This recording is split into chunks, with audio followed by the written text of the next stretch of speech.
여러분 안녕하세요. 블랙입니다. 원달러 환율이 현재 달러당 1200원을 돌파했습니다. 환율이 이렇게 오른 것은 정말 오랜만인데요. 20년 3월 코로나 경제 위기 때 원달러 환율이 1290원까지 올라갔었던 적이 있었죠. 그때 이후로 원달러 환율이 1090원, 1080원 여기까지 쭉 내려오다가 그 이후 스물스물 오르더니 지금은 현재 1200원을 돌파했습니다. 환율이 올라간다는 것은 미국 화폐인 달러가 강세이고 한국 화폐인 원화가 약세라는 것입니다. 그런데 어떤 분들은 이렇게 이야기를 할 수가 있습니다. 주식 투자만 잘하면 되는 거지 왜 환율을 봐야 되냐? 그런데 잘 생각해 보세요. 달러가 강하고 원화가 약세라는 것은 한국에서 미국으로 자금이 유출되고 있다는 것입니다. 스마트 머니가 한국에서 미국으로 이동하면서 한국 주식은 떨어지고 미국 주식은 오를 수 있다는 것입니다. 그래서 원달러 환율과 코스피 지수를 같이 겹쳐서 비교를 해보면 최근에 원달러 환율이 1080원부터 꾸준히 올라가자 코스피 지수는 좀처럼 3000포인트를 넘지 못하고 쭉 아래로 떨어지고 있습니다. 그럼 스마트 머니가 미국으로 이동했기 때문에 미국 증시는 강할 수 있냐? 이렇게 질문을 하시면 꼭 그런 것만 아닙니다. 이번에는 달러 인덱스와 미국 나스닥 지수를 겹쳐서 비교를 해보겠습니다. 팬데믹 때 연준에서 무제한 양적 완화를 채택하자 달러 인덱스가 고점을 찍고 뚝 떨어졌습니다. 그렇기 때문에 나스닥 지수는 급격하게 오를 수가 있었죠. 하지만 최근 들어 금리 인상 이슈가 커지면서 달러가 점점 올라가고 있습니다. 이런 상황 속에서는 나스닥 지수가 오르긴 오르지만 그렇게 크게 오르지 못합니다. 왜냐하면 달러는 곧 안전자산을 의미합니다. 달러가 오른다는 것은 안전자산에 대한 선호도가 커지고 있다 이런 것을 뜻하기 때문에 반대로 위험자산인 미국 주식 입장에서는 그렇게 좋지만은 않을 수 있습니다. 어쨌든 지금처럼 달러가 오르고 원화가 떨어지는 상황 속에서는 한국 증시는 매우 안 좋고 미국 증시는 적당히 안 좋다 이런 의견을 드리겠습니다. 실제로 그런 모습을 보이고 있고요. 그런데 갑자기 환율이 튀고 증시가 떨어진 이유가 있을까요? 한국 시각 기준으로 1월 6일 새벽 4시에 연준 의사록이 공개가 되었습니다. 실제로 12월 중순에 연준 회의가 있었죠. 연준 위원들이 이때 나눴던 대화 내용을 의사록에 담아서 1월 6일 새벽 4시에 공개가 되었던 것입니다. 의사록은 14페이지 분량으로 꽤 길어요. 그리고 영어로 되어 있죠. 물론 제가 이것을 여러분께 해석을 해드릴 수 있겠지만 이것을 다 해석하면 시간이 너무 오래 걸립니다. 그렇기 때문에 저는 요약본만 간단하게 여러분께 공유를 드리겠습니다. 그럼 의사록 요약본을 간단히 보겠습니다. 12월 연준회의에서 알아야 할 것들은 아래와 같습니다. 총 4가지가 있는데 저는 4번부터 거꾸로 보겠습니다. 4번을 먼저 볼게요. 인플레가 예상했던 것보다 더 높고 지속적이라고 합니다. 그래서 연준 위원들은 인플레 압력에 대처하기 위해서 강력한 의지를 시장에 전달해야 된다 이런 말을 하고 있습니다. 25년 동안 소비자 물가 상승률을 보겠습니다. 지금 현재 6.8%를 기록하고 있고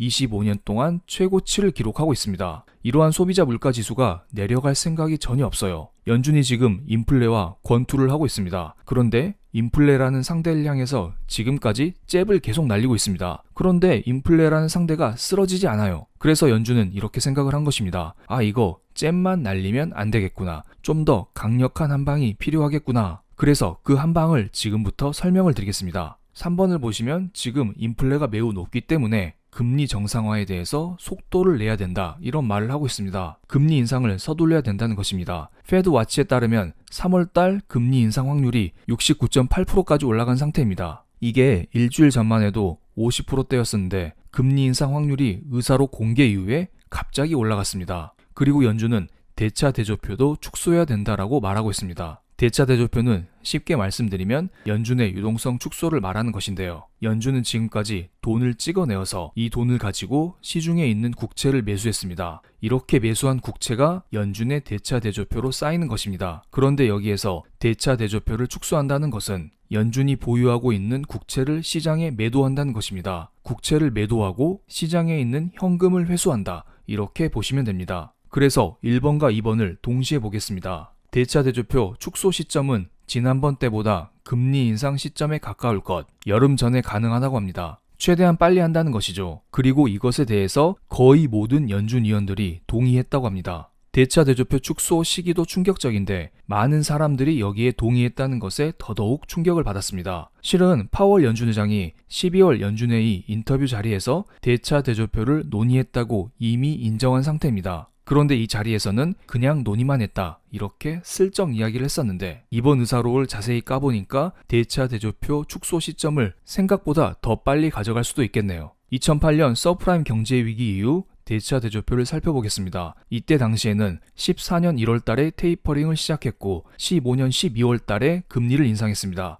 그리고 17년 8월 달에 대차 대조표 축소를 시작했습니다. 테이퍼링부터 대차 대조표 축소까지 대략 4년이라는 시간이 걸렸죠. 그런데 우리 잘 보세요. 테이퍼링 지금은 언제 시작했죠? 작년 11월 달에 시작했습니다. 테이퍼링을 시작한 지 고작 3개월이 지나지 않았습니다. 그런데 이 상황에서 대차 대조표를 당장이라도 축소할 것처럼 연준이 이야기를 하고 있습니다. 4년에 걸쳐서 일어났었던 일을 불과 몇 달 만에 땡기려고 하고 있어요. 그렇기 때문에 지금 시장이 크게 발작하고 있는 것입니다. 코로나 경제 위기 이후에 연준은 아주 빠른 속도로 돈을 풀어왔습니다. 그래서 빨리 돈을 푼 만큼 빨리 돈을 회수하려고 노력을 하고 있는 것입니다. 앞서 4번에서 설명드렸듯이 연준은 지금 인플레라는 강력한 적을 맞이해서 잽이 아니라 스트레이트 펀치를 준비하고 있는 것입니다. 그래서 어떤 펀드 회사 CEO는 이런 말을 했습니다. 대차 대조표 축소는 올해의 핵심 리스크다. 만약에 연준이 대차 대조표를 줄이기 시작하면 재앙이 될 수 있다면서 연준이 유동성을 줄일 때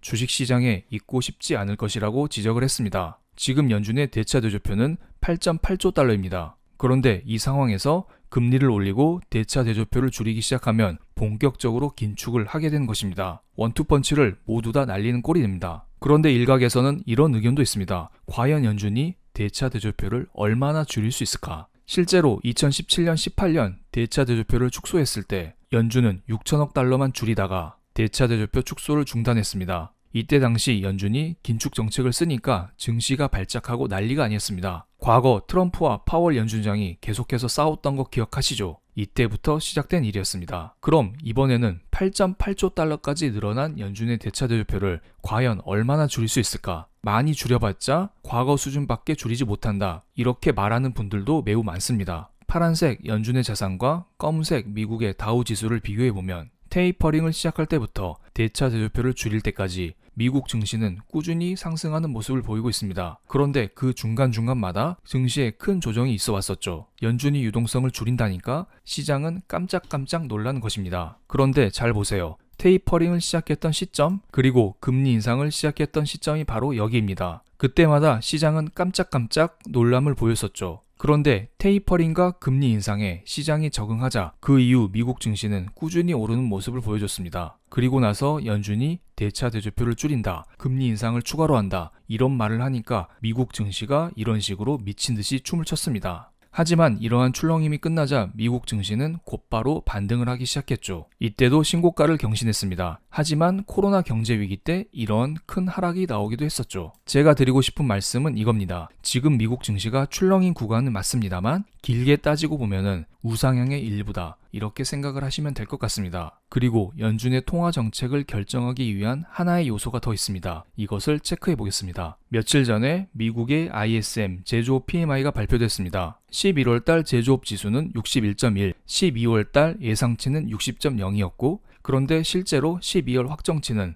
58.7이 나왔습니다. 미국의 제조업 지수는 여전히 확장 구간인 50 이상에 위치하고 있지만 생각보다 제조업 상태가 그렇게 좋지만 않다, 이렇게 말씀드릴 수가 있겠네요. 그리고 제조업 지수 중에서 세부 항목들이 여러 개 있습니다. 저는 그 중에서 하나만 보겠습니다. 운송시간 항목을 보겠습니다. 이 수치가 2달 연속 크게 하락하고 있습니다. 지난달에는 72.2를 기록했는데 이번 달에는 64.9로 7.3%나 하락했습니다. 운송시간이 떨어지고 있다는 것은 지금 물가 상승의 핵심 요소인 병목 현상이 완화되고 있다, 이렇게 생각을 할 수도 있겠습니다. 그래서 우리는 다음 주 수요일 1월 12일 날 발표되는 12월 달 미국의 소비자 물가 지수를 꼭 체크할 필요가 있겠네요. 혹시나 여기에서 연준의 생각보다 소비자 물가 지수가 덜 오르게 된다면 사람들은 연준이 그래도 큰 긴축까지는 하지 않겠구나, 이런 생각을 하면서 증시에 안도감을 불러올 수도 있기 때문이죠. 지금의 소비자 물가 지수는 6.8% 수준입니다. 이 수치가 당장 아래로 뚝 떨어지길 기대하는 것은 무리가 있어 보이고, 상승 각도가 최대한 완만하게 변하는지 이것을 체크할 필요가 있어 보이네요. 마지막으로 미국의 나스닥 지수를 보겠습니다. 9월 달에 미국의 나스닥 지수는 상승 추세를 이탈하면서 주춤주춤 거렸습니다. 그런데 이내 곧 V자로 반등을 했었죠. 그런데 미국 증시가